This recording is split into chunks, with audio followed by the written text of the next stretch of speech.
아침 말씀. 오늘 본문 말씀은 예레미야 32장 1절에서 15절입니다.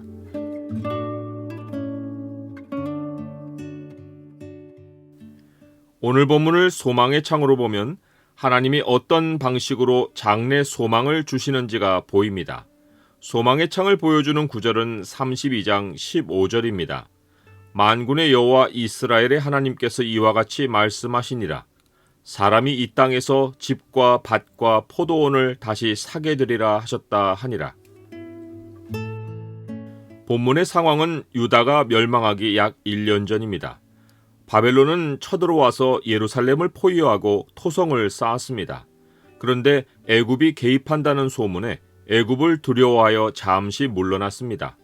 하지만 바벨론이 물러났다는 소식에 유다를 도우러 왔던 애굽이 이내 자기 땅으로 돌아가자 바벨론은 곧바로 예루살렘으로 다시 와서 예루살렘을 불사르고 나라를 완전히 파괴했습니다. 바벨론이 애굽으로 인해 잠시 물러났을 때 예레미야는 예루살렘을 떠나서 베냐민 땅으로 가려 했습니다. 그런데 이 일로 인해 그는 바벨론에 항복하러 간다는 오해를 받고 고관들에게 끌려가 옥에 갇혔습니다. 이때 시드기야 왕이 비밀히 사람을 보내어 예레미야에게 여호와로부터 받은 말씀이 있느냐고 물었습니다. 이에 대한 답이 본문에 나옵니다. 예레미야가 전한 하나님의 말씀은 여호와의 말씀에 보라, 내가 이 성을 바벨론 왕의 손에 넘기리니 그가 차지할 것이며 유다 왕 시드기야는 갈대아인의 손에서 벗어나지 못하고 반드시 바벨론 왕의 손에 넘겨진 바 되리니 입이 입을 대하여 말하고 눈이 서로 볼 것이며 그가 시드기야를 바벨론으로 끌어가리니 시드기야는 내가 돌볼 때까지 거기 있으리라 입니다. 예레미야가 여호와의 말씀을 전하며 보라 라고 말한 것은 하나님이 알려주신 미래가 분명하게 눈에 보이는 현실이었기 때문입니다. 하나님 말씀의 속성이 장래일을 보이시는 것입니다. 예수님은 진리의 성령이 오시면 그가 너희를 모든 진리 가운데로 인도하시리니 그가 스스로 말하지 않고 오직 들은 것을 말하며 장래일을 너희에게 알리시리라 라고 하셨습니다. 알리신다는 말은 보이신다는 개념입니다. 주님은 하나님의 말씀을 깨닫는 자를 일컬어 그러나 너희 눈은 봄으로 너희 귀는 들음으로 복이 있도다 라고 하셨습니다. 하나님은 예레미야에게 보이신 예언에서 시드기야는 내가 돌볼 때까지 거기에 있으리라 라고 하셨습니다. 돌본다는 말은 문자적으로 방문한다 라는 뜻인데 긍정적으로는 보살핀다이지만 부정적으로는 찾아가 형벌한다 라는 뜻입니다. 바벨론 왕은 시드기야의 아들들을 그의 눈앞에서 죽이고 그의 눈을 빼고 바벨론으로 끌고 가서 그가 죽는 날까지 옥에 가두었습니다. 그리고 마침내 하나님이 바벨론에 있는 그를 방문하시어 그는 죽음을 맞았습니다.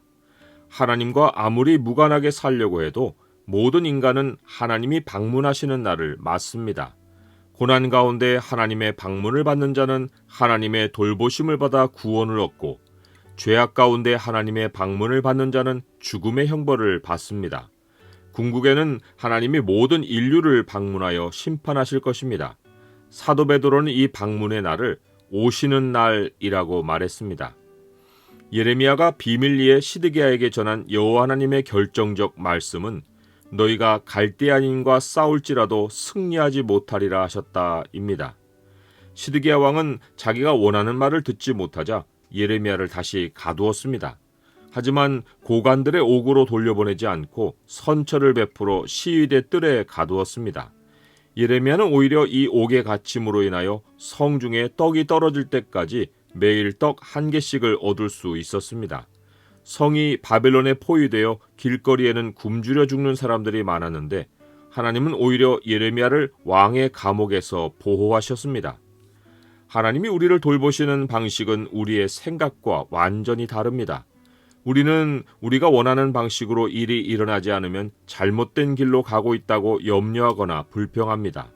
하지만 하나님은 차선책으로 우리를 인도하지 않고 항상 가장 좋은 길로 이끄십니다. 우리가 일이 벌어지는 현장에서 당장의 의미를 찾으려 하니까 마음의 초조와 불안이 엄습하거나 원망이 입에서 튀어나오는 것입니다.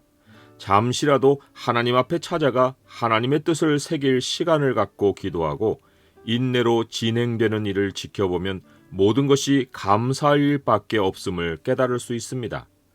예레미야는 감옥에서 하나님의 말씀을 받았습니다. 그것은 그의 숙부 하나멜이 그에게 와서 아나돗에 있는 밭을 사라고 하며 이 기업을 물을 권리가 그에게 있다고 말할 것이라는 말씀이었습니다. 예레미야는 이 일이 실제로 벌어지기까지 하나님 말씀이 무슨 뜻일까 매우 고민하며 생각했습니다. 왜냐하면 바벨론이 지금 성 밖에서 포위하고 있어 예루살렘 함락이 임박했고 바벨론으로 사로잡혀가면 70년 동안은 돌아오지 못하는 것을 잘 알고 있었기 때문입니다. 그런데 왜 하나님은 이 시점에 밭을 사라고 하시는지를 이해할 수 없었습니다. 예레미야가 이 말씀에 순종하여 밭을 샀지만 이 일이 있고 난 후 그가 하나님께 드린 기도 내용을 보면 하나님이 밭을 사라 하신 말씀의 의미를 깨닫지 못하고 있음을 알 수 있습니다. 하나님은 그의 기도에 응답하시며 차근차근 이유를 말씀해 주셨습니다. 이로보건대 예레미야는 밭을 사라는 의미를 깨닫지 못하고 그저 하나님의 말씀이 임하였기에 순종하며 따랐던 것입니다. 그는 말씀에 순종하는 것이 의미를 이해하고 따르는 것이 아님을 보여주었습니다. 마치 아브라함이 이삭을 바칠 때 이해할 수 없는 명령을 받고 그대로 순종했던 것과 같습니다. 아브라함의 경우는 메시지 자체가 도무지 이해가 안 되는 것이었지만 예레미야의 경우는 메시지 내용이 이해할 수 없는 것이었기보다 메시지가 상황과 맞지 않은 것입니다. 메시지의 내용은 너무도 소망이 가득했습니다. 그것은 사람이 이 땅에서 집과 밭과 포도원을 다시 사게 되리라 라는 것입니다. 하나님은 이 예언의 말씀이 이루어질 것이라는 징표로서 예레미야에게 기업 물을 땅을 값을 주고 사서 매매 증서를 오랫동안 보관하라고 하셨습니다. 70년 후면 예레미야는 이 세상 사람이 아닙니다. 그는 예언을 남기고 또한 그에 따른 징표를 남기고 죽을 것이었고 후대가 그 예언이 이루어진 것을 징표와 함께 확인할 것이었습니다. 이런 일은 예레미야에게뿐만 아니라 모든 하나님의 말씀을 기록한 선지자들과 사도들에게 일어난 일입니다. 하나님은 모든 장래일에 대해 예언하시고 그것이 미래에 확실히 일어날 것이라는 징표로서 성경을 기록하게 하셨습니다. 성경은 선지자들과 사도들이 당대에 확인할 수 있는 미래를 적지 않았습니다. 성경은 후대 세대가 확인할 수 있는 예언들로 가득합니다.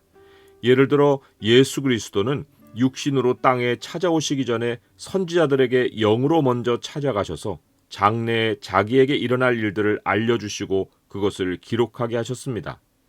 이 구원에 대하여는 너에게 임할 은혜를 예언하던 선지자들이 연구하고 부지런히 살펴서 자기 속에 계신 그리스도의 영이 그 받으실 고난과 후에 받으실 영광을 미리 증언하여 누구를 또한 어떠한 때를 지시하시는지 상고하니라.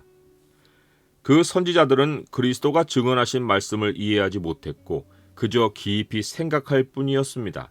그러나 후대의 우리는 그들이 기록하여 징표로 남겨 오랫동안 보관해온 예언의 말씀을 성경을 통해 확인합니다. 이 성경에는 현재 우리도 아직 이해하지 못하는 미래 예언이 적혀 있습니다. 마지막 날의 일들과 새하늘과 새 땅에 관한 예언입니다. 이 예언들은 2000년 전에 선포되었고 예레미야가 아나돗에 있는 밭을 산 매매 증서와 같이 성경에 기록되어 오랫동안 보관되어 오고 있으나 아직 실현되지는 않았습니다. 하지만 하나님의 말씀은 반드시 그 예언대로 됩니다. 먼저 순종하고 따르면 믿음의 열매를 반드시 거둡니다. 아직 실현되지 않은 말씀만 아니라 하나님이 약속하신 모든 말씀이 그러합니다. 주님은 너희 믿음대로 되라 라고 하십니다. 하나님의 말씀을 믿는 자에게는 감옥이 생명의 집이 됩니다. 하나님의 말씀과 동행하는 백성은 구원을 가지고 방문하시는 하나님을 만납니다. 성경은 확실하게 선포합니다. 진실로 그러하다. 이 말씀이 또한 너희 믿는 자 가운데서 역사하느니라.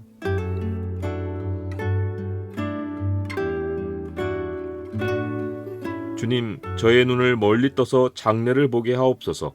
제 마음이 항상 눈앞의 문제로 조급해지고 두려워지는 것이 사실이지만 그럴수록 주님의 약속을 따라 생각하고 기도하게 하옵소서.